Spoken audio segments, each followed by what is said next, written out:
Bonjour les amis, il est 5h30. On m'a refait le coup du goéland.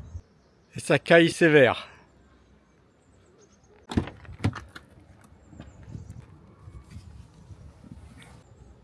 Heureusement, j'ai ce qu'il faut. Ça va mieux avec le manteau. Je crois pas que j'ai trouvé grand chose d'ouvert à cette heure-là. Mais je vais quand même aller voir le lever du soleil.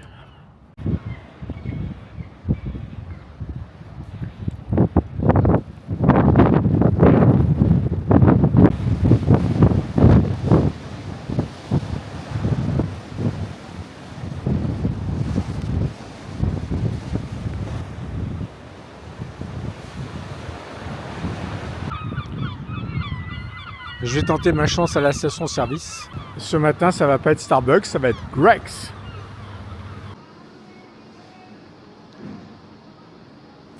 Eh bien, je vais vous réveiller de bonne heure aussi. C'est la réponse à la dunette, tout de suite. Notre inventeur célèbre d'hier, c'était James Dyson, inventeur du fameux aspirateur sans sac.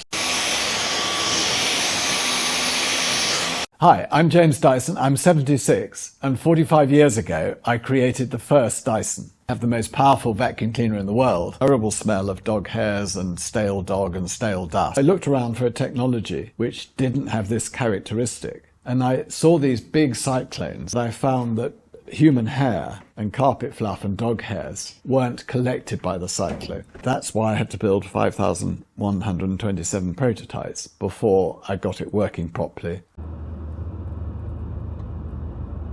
Et 6h30, je quitte Cromer.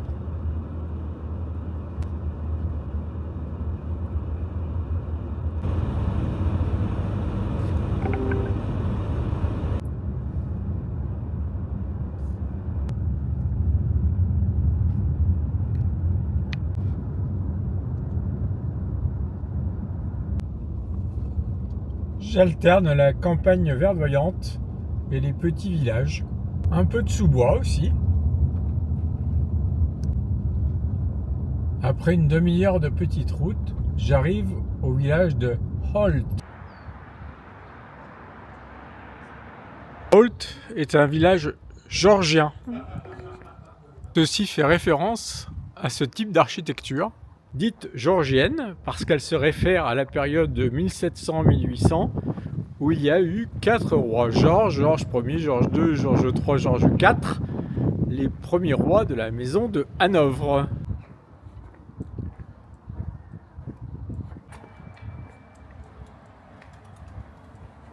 J'emprunte un petit passage et je débouche dans High Street. Pour l'instant, j'ai pas trouvé l'église georgienne. Je suis pourtant au milieu du village. L'église georgienne est au bout du village. 3 miles. Après ce petit détour georgien, je retourne vers la côte. Je traverse Wells next the sea. Ça devrait vouloir dire qu'on n'est pas trop loin de la mer, ça, non?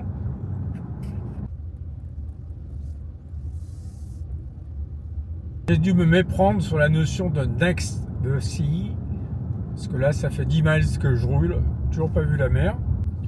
Je traverse maintenant Brancaster.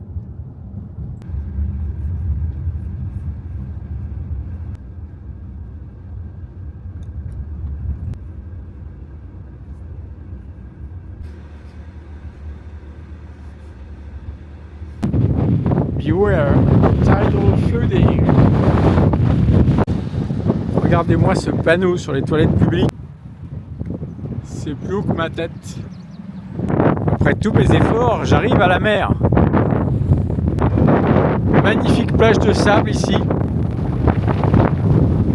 Mais il y a un vieux vent, 70 km/h. Si j'étais coiffé, ça pourrait me décoiffer.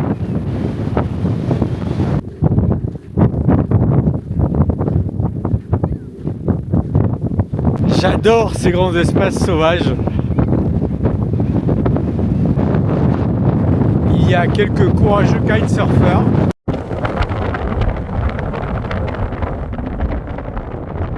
Juste en bord de mer, là, il y a un club de golf.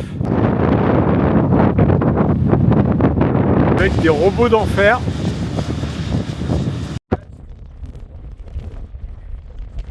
Là, je suis tout au nord du Norfolk. Et je vais quitter la côte maintenant. Je vais rentrer dans la terre pour me diriger vers Cambridge.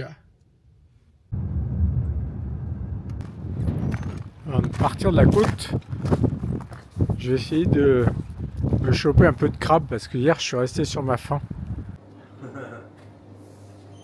Ah, that's my tiny camera. Ben voilà, j'ai mon crabe. Maintenant, j'ai plus qu'à trouver un endroit sympa sur la route pour me le manger.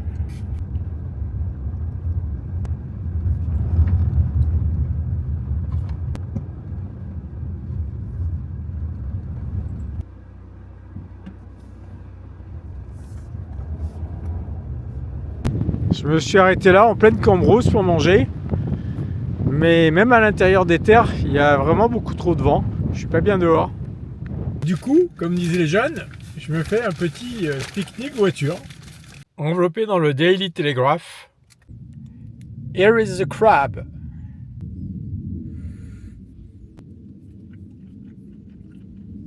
Super bon, super frais.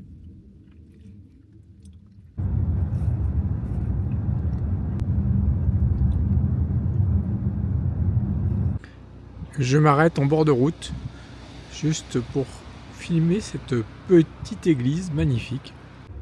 Juste après l'église, je vois un endroit qui s'appelle Castle Rising.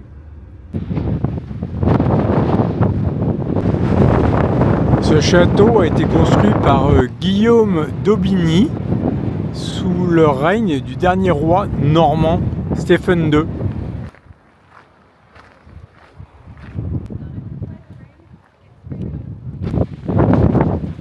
C'est l'un des rares bâtiments normands non transformés qui subsistent dans cet état de conservation.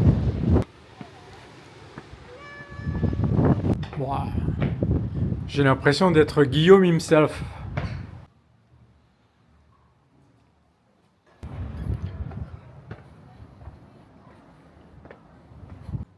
Je suis dans une tour avec ses meurtrières.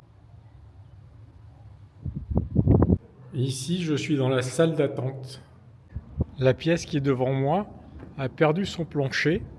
C'était la salle principale du château.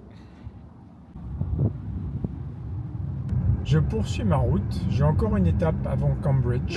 Je vais aller découvrir King's Lynn.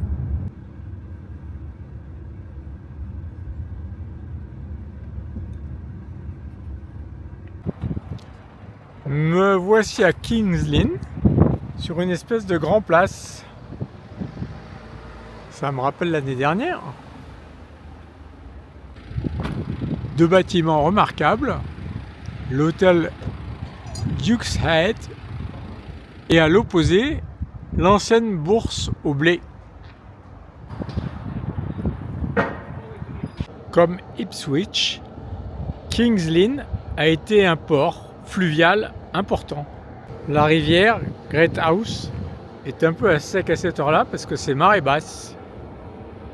Mais il y a là dans le port un bassin protégé. Et voici le bâtiment des douanes. Et sur le quai devant le bâtiment des douanes, une statue de George Vancouver, explorateur de l'océan Pacifique, la côte ouest du Canada. Sur le poteau, là, on voit la hauteur des marées. Ici, c'est la Hans House, car c'était également un comptoir hanséatique. Je longe la Hans House. Et comme hier à Norwich, il y a ici une splendide maison des guildes. Juste en face, il y a le Minster, la grande église.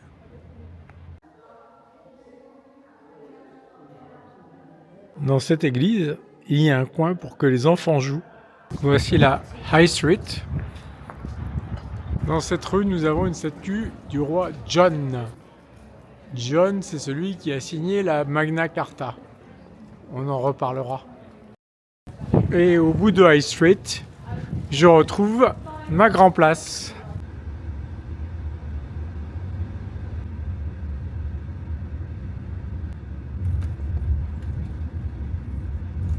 Et maintenant, je file vers Cambridge. Je profite de la halte pour faire un petit lavage de Santa Fe. Et la voilà infiniment plus propre que moi.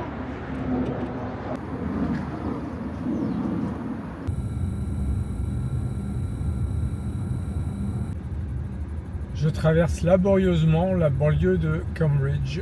Ça y est, je suis à Cambridge. J'ai repéré un parking, j'espère que ça va marcher.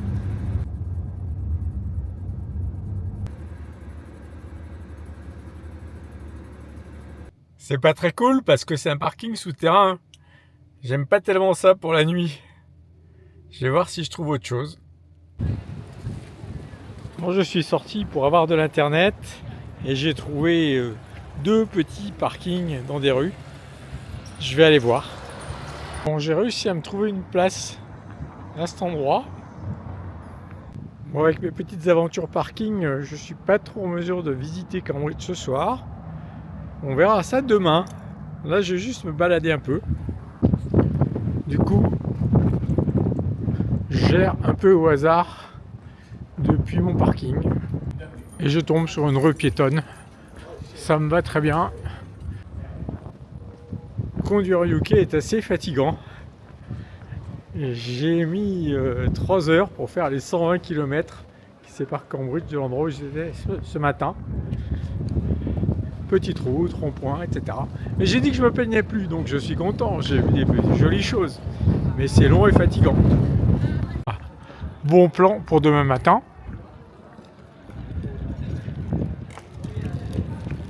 Ici, il y a un beau soleil et il y a beaucoup moins de vent que sur la côte. C'est plus agréable. Je débouche sur un premier parc, un espace vert plutôt. C'est pas vraiment un joli parc. Et derrière l'espace vert, une grande barre de maisons d'architecture georgienne. Un duo de musiciens là-bas au fond.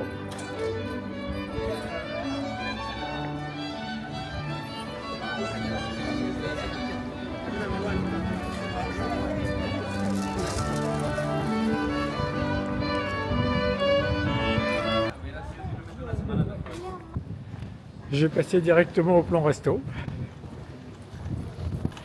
Mais avant, je vous donne l'indice pour le personnage de ce soir. Notre célébrité. Ah bah je vous dis rien sur lui. Je pense que sa photo suffit.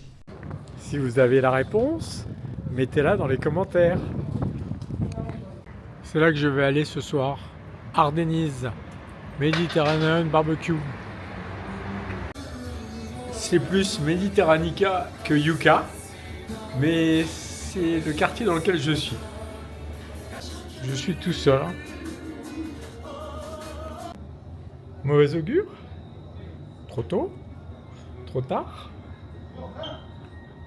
Pour mon repas, un mix grill très copieux, ces petites sauces, une salade, une bière FS.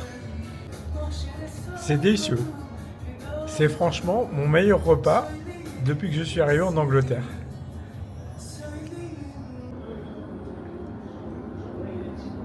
Après avoir mangé au meilleur restaurant de la ville, je vais aller dormir au meilleur hôtel de la ville.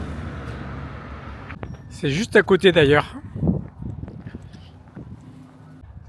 Et c'est tout pour aujourd'hui. À demain. Bye bye.